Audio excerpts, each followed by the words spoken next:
Baik, Assalamualaikum warahmatullahi wabarakatuh. Bertemu lagi dengan saya Diki Alfarobi, mahasiswa Universitas Baitur Rahmah, Fakultas Ekonomi, jurusan Manajemen. Kali ini saya ingin membahas atau menerangkan tentang manajemen produksi. Oke, langsung saja. Definisi manajemen produksi. Proses produksi adalah serangkaian tugas yang menggunakan sumber daya untuk memperoleh atau menghasilkan barang atau jasa. Maksudnya di sini yaitu kita tuh menggunakan sumber daya. Sumber daya yang digunakan bisa sumber daya alam dan sumber daya manusia. Sumber daya manusia contohnya adalah karyawan itu sendiri, dan sumber daya alam adalah contohnya bahan baku untuk pembuatan suatu produk. Nah, selanjutnya, manajemen produksi atau manajemen operasi merupakan cara mengelola suatu proses agar sumber daya atau karyawan dan mesin dapat menghasilkan barang dan jasa. Jadi maksudnya di sini itu bagaimana cara kita mengelola, bagaimana cara kita menggerakkan seorang karyawan, bagaimana cara kita mengoperasikan sebuah mesin, untuk apa? Untuk menghasilkan barang dan jasa.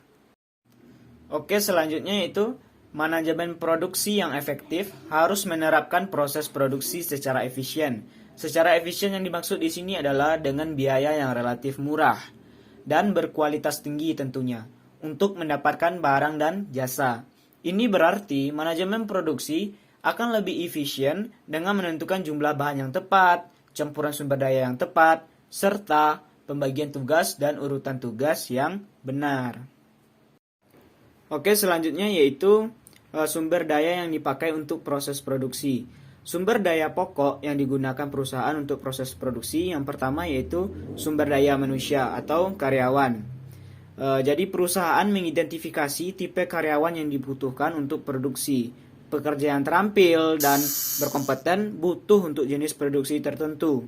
Tetapi pekerja yang tidak terampil dapat dipakai untuk jenis produksi lain. Jadi maksudnya di sini pekerja itu atau karyawan itu juga mempunyai tipe. Ada tipe yang terampil atau kompeten, dan ada juga karyawan yang tidak terampil. Jadi penempatan kerja atau bagian kerjanya itu sudah ditentukan sesuai dengan keterampilan masing-masing. Misalnya yang terampil nih sudah dikhususkan juga bagian kerjanya, yang tidak terampil ada juga bagian kerja khususnya. Jadi sudah disesuaikan dengan keterampilan masing-masing. Oke, selanjutnya itu bahan baku. Bahan baku yang dipakai pada kegiatan produksi sebaiknya bahan baku yang berkualitas yang nantinya akan diubah oleh sumber daya perusahaan menjadi produk jadi. Jadi saya kasih contoh nih, saya dulu pernah bekerja di sebuah perusahaan di Jakarta, perusahaan ekspor ikan tuna. Jadi bahan bakunya tentu ikan tuna ya, bahan bakunya adalah ikan tuna segar yang sudah dibekukan. Kemudian dari bahan baku tersebut memang harus benar-benar dipastikan kualitasnya itu segar, berkualitas tinggi, berkualitas bagus gitu, sesuai dengan SOP yang ada. Jadi bahan baku tersebut akan diolah lagi menjadi bagian-bagian atau menjadi beberapa produk yang lainnya seperti loin tuna, cube, strip, dan lain-lainnya. Jadi itulah fungsi atau gunanya bahan baku itu sangat penting dalam sebuah perusahaan, apalagi bahan bakunya itu berkualitas tinggi. Apalagi kalau perusahaannya itu adalah perusahaan yang bergerak di bidang pembekuan. Contohnya pembekuan ikan tuna yang ini. Karena benar-benar harus dikontrol, harus dijaga suhunya, harus benar-benar dipastikan kualitasnya gitu. Jadi gitulah contohnya. Selanjutnya yaitu sumber daya lainnya yaitu gedung atau kantor, mesin, perlengkapan, teknologi, dan lain-lainnya. Oke, selanjutnya mengidentifikasi faktor yang mempengaruhi keputusan lokasi pabrik. Memilih lokasi. Lokasi akan mempengaruhi biaya produksi dan kemampuan bersaing suatu perusahaan dengan perusahaan lainnya. Faktor-faktor yang mempengaruhi pilihan lokasi. Yang pertama yaitu biaya ruang kerja atau kantor. Harga beli atau sewa ruang kerja atau kantor berbeda-beda. Biaya sewa atau beli pusat kota lebih mahal dari daerah pedesaan. Yang kedua yaitu biaya tenaga kerja. Biaya gaji karyawan bervariasi antar satu daerah dengan daerah lain. Tentu bervariasi karena di setiap daerah berbeda-beda UMR-nya. Jadi gaji karyawan tergantung dari UMR daerah masing-masing. Yang ketiga yaitu insentif pajak. Pemerintah memberikan kredit pajak untuk menarik perusahaan ke suatu daerah. Yang keempat, sumber permintaan. Jika perusahaan berencana menjual produknya di lokasi tertentu, perusahaan itu mungkin menetapkan lokasinya di situ. Biaya transportasi dan jasa produk dapat dikurangi dengan memproduksi di lokasi yang dekat dengan permintaan. Selanjutnya yaitu akses ke transportasi. Perusahaan sebaiknya mencari lokasi yang mudah akses transportasinya untuk mengirim bahan baku ataupun barang jadi. Yang terakhir yaitu ketersediaan tenaga kerja. Bagi perusahaan yang merencana untuk menyewa pekerja spesialis, baiknya memilih lokasi yang banyak terdapat tenaga kerja keahlian khusus yang diperlukan. Misalnya perusahaan teknologi tinggi cenderung memilih daerah dekat universitas di mana banyak tenaga kerja yang berkeahlian khusus di sana. Oke, selanjutnya uraikan bagaimana berbagai faktor mempengaruhi keputusan dan tata ruang atau layout. Memilih rancangan tata letak.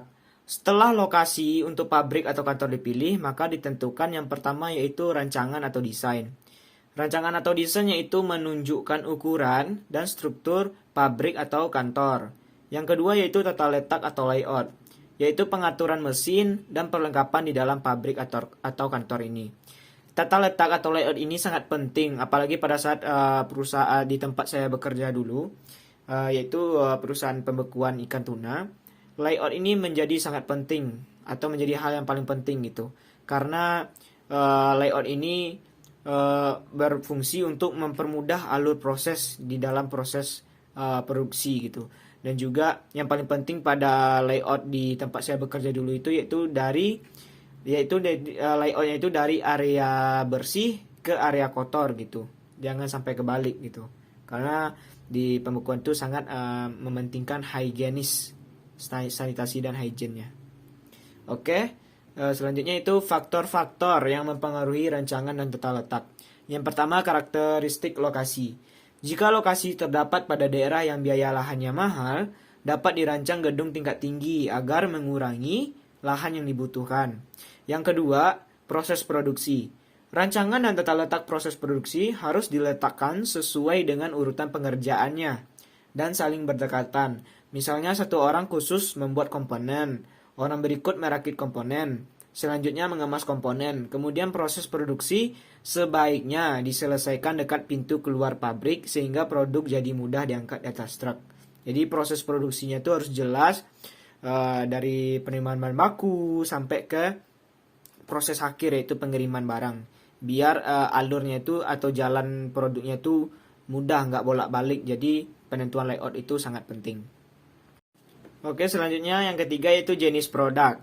Perusahaan memproduksi produk dengan banyak jenis, maka akan membutuhkan rancangan dan tata letak yang luas dan sebaliknya. Namun, sebaliknya rancangan dan tata letak ini dapat direvisi sesuai dengan jenis produk yang dihasilkan. Yang keempat yaitu kapasitas produksi yang diinginkan. Ketika merancang dan mengatur tata letak atau layout, perusahaan harus melihat kapasitas produksi maksimum. Misalnya nih, rancangan gedung dapat dibuat dengan kemungkinan untuk menambah tingkat suatu saat nanti. Tata letak yang benar akan dapat memberi lebih banyak kemungkinan untuk produksi tambahan. Jika perusahaan tidak merencanakan pertumbuhan, maka perusahaan harus mencari lokasi baru apabila permintaan atas produknya melebihi kapasitas produksi. Hal ini tentunya tidak efisien bagi perusahaan karena dapat meningkatkan biaya produksi. Selanjutnya yaitu uraikan tugas pokok yang dilibatkan di dalam pengawasan produksi. Pengawasan produksi. Yang pertama, pembelian bahan baku, yaitu memilih pemasok bahan baku. Yang kedua, memperoleh diskon volume. Yang ketiga, menyerahkan produksi kepada pemasok.